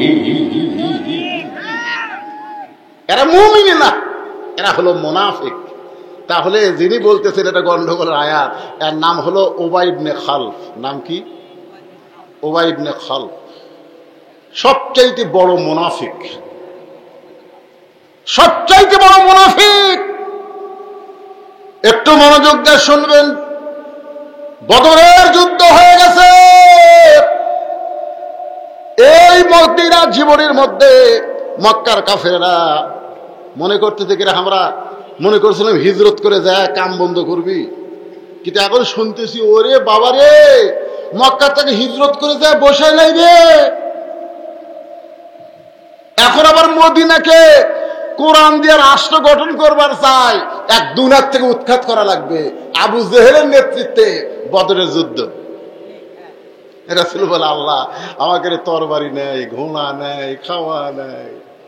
আল্লাহ বলতেছেন, নাসরুম মিনাল্লাহি ওয়া ফাতহুন কারীব ওয়া বাশশিরিল মুমিনিন। ওগো নবী, আপনার কিছু না থাকলে কি হবে? মুমিনদের আমি আল্লাহ রয়েছি। যেরকম ঠিক কি না? বদরের যুদ্ধে রাসূল বললেন যে মক্কার কাফেররা আমাদের মদিনাকে আক্রমণ করবে, আমরা শান্তিপ্রিয়, আমরা শান্তিপ্রিয় জাতি, আমরা কারোর সঙ্গে গন্ডগোল করতে পারি না। ওরা আসতেছে আমাদেরকে মদিনা থেকে উৎখাত করার জন্য। আল্লাহ তাআলা আমাদের উপরে জিহাদ ফরজ করেছে, তোমরা কারা কারা জিহাদের ময়দানে যাওয়ার চাও? সাহাবীদের মধ্যে হতে হতে 311 জন হয়ে গেল। কয়জন? 311 জন। সাহাবীদেরকে নিয়ে নবী যখন জিহাদের ময়দানে রওনা দিবে, এমন সময় ছোট্ট 2 বাচ্চা নবীর সামনে এসে বলতেছে, ইয়া রাসূলুল্লাহ, আমরাও আপনাদের সঙ্গে যাবার চাই। আল্লাহ রাসূল বললেন, বাজান আমাদের সঙ্গে যাবার চাইলে হবে না, আমরা কোনো খেলা করবার যাচ্ছি না, আমরা কাফেরদের বিরুদ্ধে যুদ্ধ করতে চাই। 2 বাচ্চা বলে, আমরাও যুদ্ধ করব। আল্লাহ রাসূল বললেন, যুদ্ধ করতে গেলে একটা বয়স লাগে, একটা মাপ লাগে। আর্মি হতে গেলে একটা বয়স লাগবে, একটা মাপ লাগবে। যেরকম কথা ঠিক কিনা? এখন আল্লাহর পথের সৈন্য হতে, হিজবুল্লাহ হবার গেলে কমপক্ষে 5 ফুট লম্বা হওয়া লাগবে। তো বলে, হুজুর তাহলে আপনি আমাকে মাপ দেন। আল্লাহ রাসূল কয়, 2 পুষকে কি করে, 5 ফুট বুঝি না। তো বেলালকে বলে, বেলাল মাপের কাঠিটা নিয়ে আসো তো। হযরত বেলাল যখন মাপের লাঠি ধরছে, বলে আসো। তো বড় ভাই মুয়াজ এসে লাঠির কাছে পায়ের বুড়া আঙ্গুলে ভর দিয়ে খাড়া হচ্ছে। বুড়া আঙ্গুলে ভর দিয়ে আঙ্গুলের ভর দিয়েছে, দিয়া খাড়া হয়ে মাথা পর্যন্ত, লাঠির মাথা পর্যন্ত মাথা ঠেকাইছে। রাসূল বলতে, খালি মাথা ঠেকালে হবে না, আঙ্গুলে ভরটা দাঁড়াইছে কেন? মুয়াজ বলতে, হুজুর ওরা ফানা আলাকা যিকরাক। যেরকম সুবহানাল্লাহ, আপনাকে আল্লাহ অনেক উপরে রাখছেন, আপনি উপর দিকে তাকাবেন, নিচের দিকে তাকান কেন? আপনি মাথাটা দেখেন তো ঠিক আছে কিনা, মাপ ঠিক আছে কিনা, তাহলে আমি কি করতেছি ওটা দেখার দরকার আছে? রাসূল কয়, আল্লাহ ইহারা তোমার ইসলামকে কেমন ভাবে বুঝলো? জিহাদের ময়দানে গেলে জীবন যাবে, এরপরে পায়ে বুড়ো আঙ্গুলে ভর দিয়ে যারা দাঁড়ায়, আমি নবী আর এদেরকে নিয়ে কোনো টেনশন নাই। দরকার সুবহানাল্লাহ।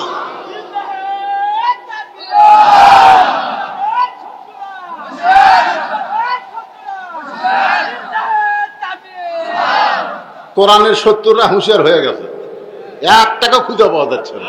জোরে করে কথা ঠিক কিনা? ইসলামের শত্রুরা হুঁশিয়ার, আর হুঁশিয়ার হয়নি।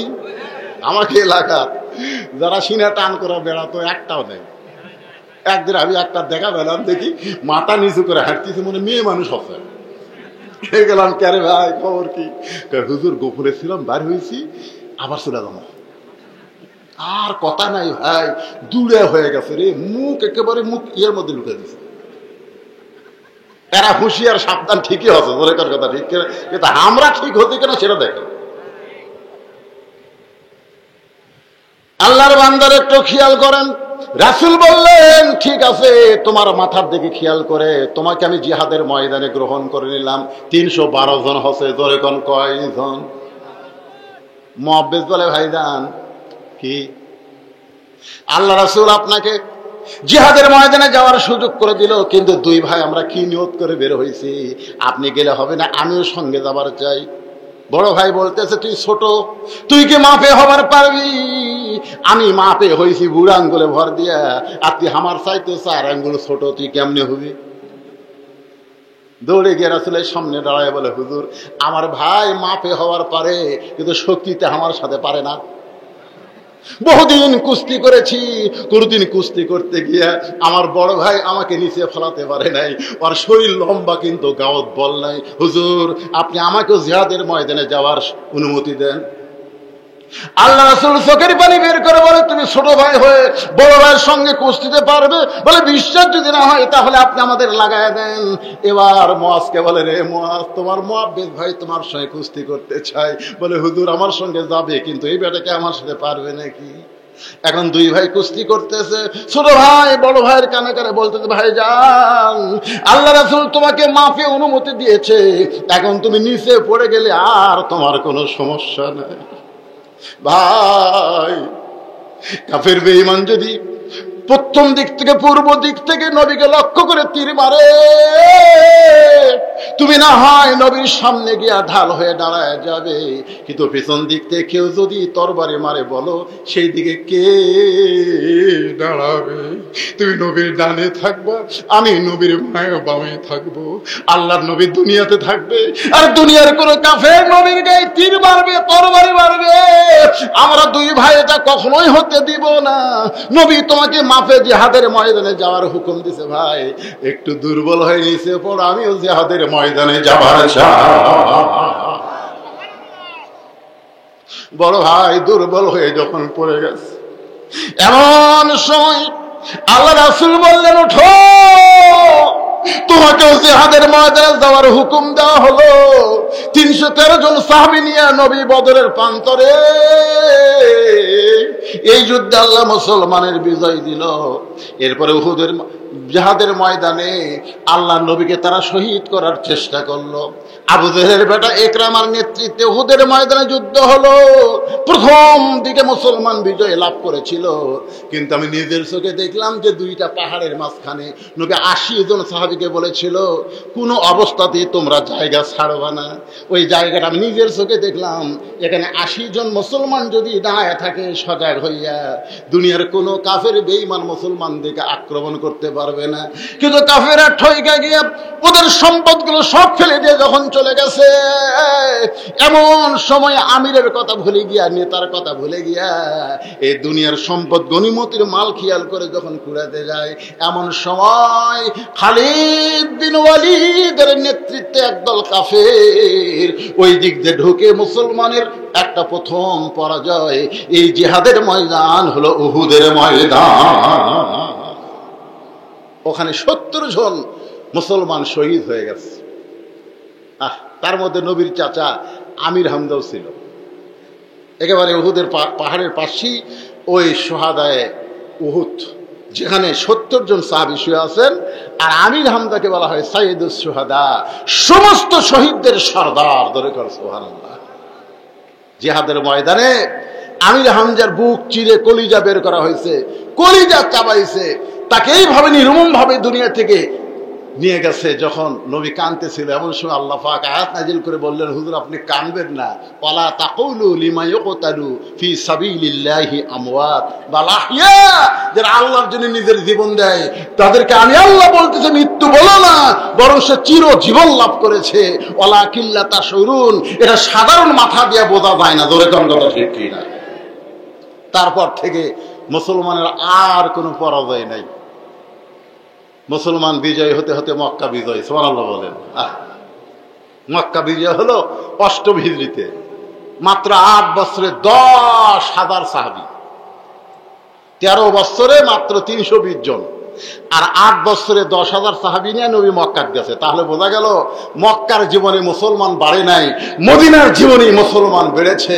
মক্কার জীবনে শুধু দাওয়াত দেওয়া হয়েছে, কিন্তু দাওয়াতকে কায়েম করা হয় নাই। আর মদিনার জীবনে কোরআন শুধু দাওয়াত ছিল না, কোরআনকে সংবিধান হিসেবে গ্রহণ করা হয়েছিল। মদিনায় রাষ্ট্র হয়েছিল, রাসূল হয়েছিলেন প্রেসিডেন্ট। খুব খেয়াল করবেন ভাইজান, আল্লাহ রাসূল 23টা বছর আমাদেরকে দিয়েছেন, আমরা সেই সিরাতকে গ্রহণ করি। আমরা গ্রহণ করি রাসূলের জীবনে মক্কাও ছিল, রাসূলের জীবনে মাদানেও ছিল। জোরে কোন কথা ঠিক কিনা? সেই মদিনার জীবনে মক্কা বিজয় যখন হয়ে গেল, মক্কা বিজয় মনে করেন 5ই আগস্ট আমাকে বাংলাদেশের জন্য কি এরকম একটা বিজয় না, খুব খুশি না? এক একজন আনন্দে কি করতেছে, আনন্দে কি করতেছে তা ঠিক নেই। আল্লাহ তাআলা সূরা নসর নাযিল করলেন যে বিজয় পাওয়ার পরে বিজয় ধরে রাখা কিন্তু খুব কঠিন। জোরে কোন কথা ঠিক কিনা? এই কয়েকদিন আগে যে ছেলেরা কোটা আন্দোলন করে সমন্বয়করা চলে আসলো রাস্তায়, এখন তারা সরকার হচ্ছে সরকার, আর 2-1 বেড়া আছে তার কাছে মোশান হচ্ছে ভাই। এমন ভাবে হাঁটতেছে 2 দিনকার ছড়া হয়ে বড় বড় বয়স্ক নেতাদের বিরুদ্ধে কথা বলতেছে। জোরে কোন কথা ঠিক কিনা? আরে শালারা 3 দিনের 3 পোয়া হয়ে গেছে 250। চিন্তা করে দেখেন ও কি কয় তার ঠিক নেই। এই যে বিজয় অর্জন করার পরে এই বিজয়কে ধরে রাখা কিন্তু খুবই কঠিন। ধরে কোন কথা ঠিক কিনা? এমনি কিন্তু মোবাইল কল ফাঁস হয়ে গেছে, চট করে ঢুকে পড়বি যে কোনো জায়গা থেকে। ধরে কোন কথা ঠিক, চট করে ঢুকবি। কি এই জন্য আল্লাহ তাআলা সূরা নসর নাযিল করে বললেন, ইজা জা নাসরুল্লাহি ওয়াল ফাত وَرَأَيْتَ النَّاسَ يَدْخُلُونَ فِي دِينِ اللَّهِ أَفْوَاجًا فَسَبِّحْ بِحَمْدِ رَبِّكَ وَاسْتَغْفِرْ إِنَّهُ كَانَ تَوَّابًا। কোন বিজয় তোমাদের না, বিজয় হচ্ছে আল্লাহর সাহায্য। জোরে কোন কথা ঠিক কিনা? যে আল্লাহ আমাদেরকে দয়া করে রহম করে বিজয় দিয়েছেন, এই বিজয় ধারণ করতে গেলে আর আমরা সাধারণভাবে চলবো না, এখন আল্লাহর কোরআন অনুসারে আমরা চলতে চাই। ঠিক কিনা ভাইজান? শুধু কোরআনের আলোচনা শুনলে হবে না, সিরাতে রাসূলের সবচাইতে দামি আলোচনা হলো কোরআনকে জীবনের পাথেয় হিসাবে গ্রহণ করতে হবে। এই কোন দিকে তাকাচ্ছেন? এই কোরআনকে জীবনের পাথেয় হিসেবে গ্রহণ করতে হবে। কারা কারা আল্লাহর কোরআনকে নিজের জীবনের সঙ্গে মিল রেখে বাকি জীবন চলতে চায়? 2 হাত একটু গভীর রাত্রে আল্লাহকে দেখায়। আল্লাহ দেখেন আপনার বান্দারা আল্লাহর কোরআনের পথে চলতে চায়। আল কোরআনের আলো সংসদে জালো, লিল্লাহি তাকবীর। যারা 2 হাত তুলে আল্লাহকে দেখাইলেন, আপনাদের কাছে একটু রুমাল যাবে, গামছা যাবে, এই 2 হাত পকেটের মধ্যে ঢুকায় দিয়ে আল্লাহর ঘর মসজিদের জন্য, কোরআনের মাহফিলের জন্য সবাই খুশি মনে দান করবেন। রাজি আছেন? আচ্ছা, এই দানের কথা বলতেও যে মুরব্বী যে উঠলো, ওইদিকে আরেকজন উঠলো, না উঠলো, কোথায় যাচ্ছে? বাসায় যাওয়ার আগেই কিন্তু হাসপাতালে যাওয়া লাগতে পারে। কাউসারি কিন্তু বাসাতে আসবার পারেনি, ওয়াজ করবার গেছে, আজরাইল ধরছে। জোরে কোন কি ধরছে? এই কথা বলেন না কেন? আল্লাহর ঘর পৃথিবীর সর্বশ্রেষ্ঠ দান হলো 2টি এতিম বাচ্চা পর্যন্ত বললো যে বিনিময়ে যদি আল্লাহ জান্নাত পাওয়া যায়, তাহলে দুনিয়ার কোনো টাকা পয়সার দরকার আছে? সেই দিনে রাসূল বলেছেন যে আল্লাহর ঘর মসজিদ তৈরি করে দিবে, তৈরি করাতে সাহায্য করবে, তৈরি করাতে কাজ করবে, সবাইকে একটা করে জান্নাতে ঘর দেওয়া হবে। জোরে করে সুবহানাল্লাহ। জি, একজন মারা গেছে, ওনার শাশুড়ি নাক ফুল করছে দান, আল্লাহ দানকে কবুল করেন। আর 110 টাকা দান করেছে, আল্লাহ দান কবুল করেন। কেন কি ধরছে রে এত বড় কালো, ওটা কি রে?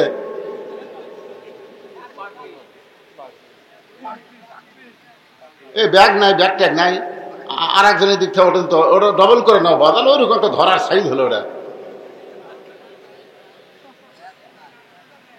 এই দিক থেকে একজন দাঁড়াতে ওঠেন, অনেক গরম বুঝুন না, রাত অনেক হয়ে যাচ্ছে, 12টা পার হয়ে গেছে।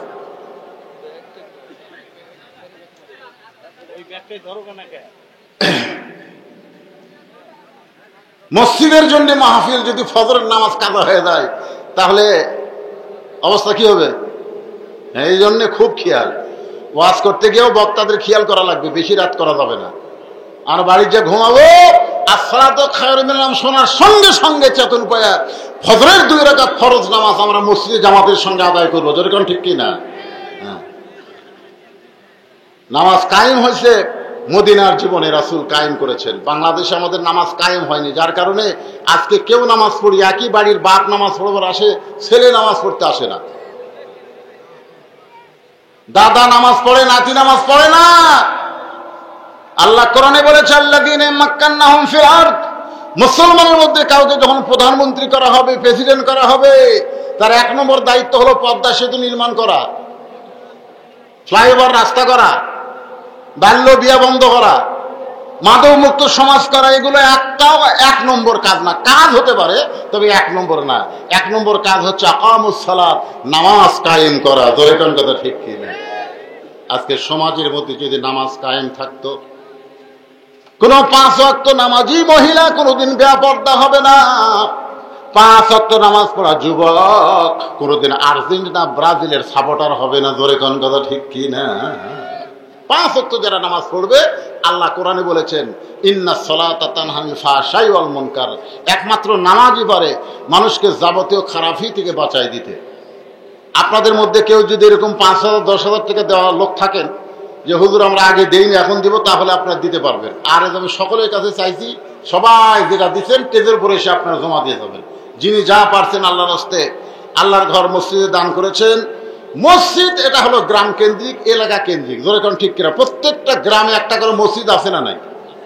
তো মসজিদ তৈরি করা, এটা বাহিরের টাকা দেওয়া হবে না।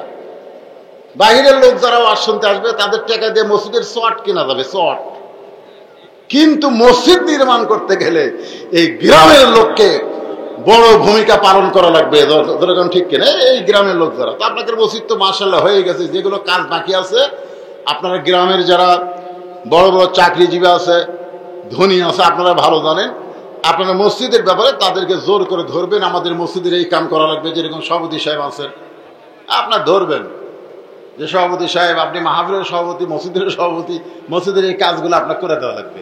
আর এই ভাইকে ধরবেন, ভাই সামনে ইলেকশনে যাবেন নাকি? তাহলে কিছু দিয়া সাইজ করে গোপনে দিবেন। মাশাআল্লাহ, প্রকাশ্যে দানের সাথে গোপনের দান কিন্তু ছোট হয় না, বড় হয়। পৃথিবীতে যত বড় বড় জিনিস তৈরি হয়েছে এগুলো প্রকাশ্যে দানের দ্বারা হয়নি, গোপনের দানের হয়েছে। যেরকম ঠিক কিনা? 500 টাকা, 500 টাকার লেখা তো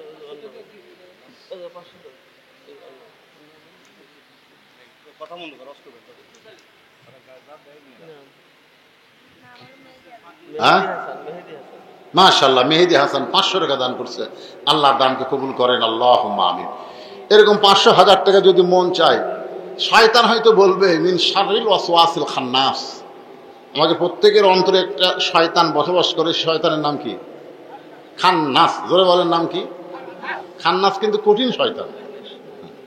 হয়ে গেছে মাশাআল্লাহ, ভাই হক মাসালো রে, কালেকশন আগে হয়ে গেছে। এগুলো কি হচ্ছে?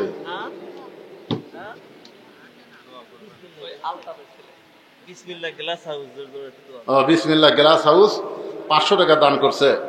দোয়া চাইছে আল্লাহ ব্যবসার মধ্যে বরকত দিক, দুনিয়ার শান্তি দিক, আখিরাতে মুক্তি দিক। জোরে কোন আমিন।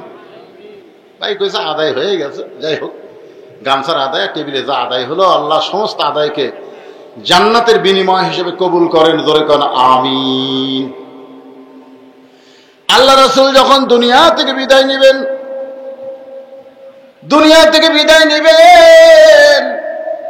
আখেরি সাহার সাম্বা যাকে বলি আমরা, যেদিন দুনিয়া থেকে নবী বিদায় নেবেন তার আগে অসুস্থ হলেন। এই অসুস্থ অবস্থায় আল্লাহ রাসূল মা আয়েশার কোলে মাথা রাখলেন। কিছুক্ষণ পরে নামাজ শুরু হবে, কিন্তু নবী এত দুর্বল হয়ে গেলেন। নবী বললেন, আমার জায়গায় আমার আবু বকর ইমামতি করবে। এ বলে মা আয়েশার কোলে নবী মাথা রেখে তাকায় দেখতেছেন আবু বকরের ইমামতিতে সাহাবীরা নামাজের নিয়ত করলেন। নবী তাকায় দেখে প্রত্যেকটা সাহাবী কাতারবদ্ধ হয়ে দাঁড়িয়ে গেছে। আয়েশা তাকায় দেখে নবীর চোখের পানি দিয়ে তার উরু ভিজে যাচ্ছে। ইয়া রাসূলুল্লাহ, আমার বাবার ইমামতিতে সাহাবীরা নামাজ পড়তেছে, এই দৃশ্য দেখার পরে আপনি কি কাঁদতেছেন অসন্তুষ্ট হয়ে? রাসূল বলে, আয়েশা, আজকে আমার জীবনের সবচাইতে শান্তির দিন।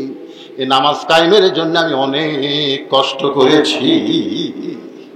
আজকে শেষ মুহূর্তে দেখতেছি মুসলমানেরা জামাতবদ্ধ হয়ে নামাজ আদায় করতেছেন। এই জন্য ভাইজান, নবীর সিরাতের মধ্যে অত্যন্ত গুরুত্বপূর্ণ বিষয় হলো নামাজ শুধু পড়লে হবে না, নামাজকে কায়েম করা লাগবে। জোরে কোন কথা ঠিক কি না? আর নামাজ কায়েম করতে গেলে যাকে তাকে সংসদ পাঠালে হবে না, দেখে শুনে পাঠান লাগবে। দেখে শুনে, জোরে কোন কি শুনে? দেখে শুনে পাঠান লাগবে। যে লোকটা নিজেই নামাজ পড়ে না, তার কাছে ভালো জিনিস আশা করতে পারবেন না। পারবেন? যে নিজে নামাজ পড়ে না, তার কাছে ভালো কিছু আশা করা যায় না। আপনারা ইউনিয়ন পরিষদের ওই মেম্বার থেকে শুরু করে দেখবেন, যারা নেতৃত্বে আসতে চায় তাদের নামাজটা ঠিক মতো আছে কিনা। এটা কিন্তু নবীর সিরাতের 1 নম্বর একটা বিষয়। ধরে গেল সুবহানাল্লাহ, নামাজ নাই তার কিচ্ছু নেই। লা সালাতা লা ইমানা, যার নামাজ নাই তার ইমানই। আমার এলাকায় ভোটের আগে এক চেয়ারম্যান সাহেব আসরের নামাজে 4 বার পড়ছে। নেতা নামাজ এত কেন? যেখানে জনগণ সেখানেই নামাজ। ভোটের আগে নামাজ পড়ে, ভোট দিলে আর পড়ে না। এই নেতাগরও আমরা চিনি, জোরে কোন কথা ঠিক কিনা? ওরা যেন চেয়ার না পায়।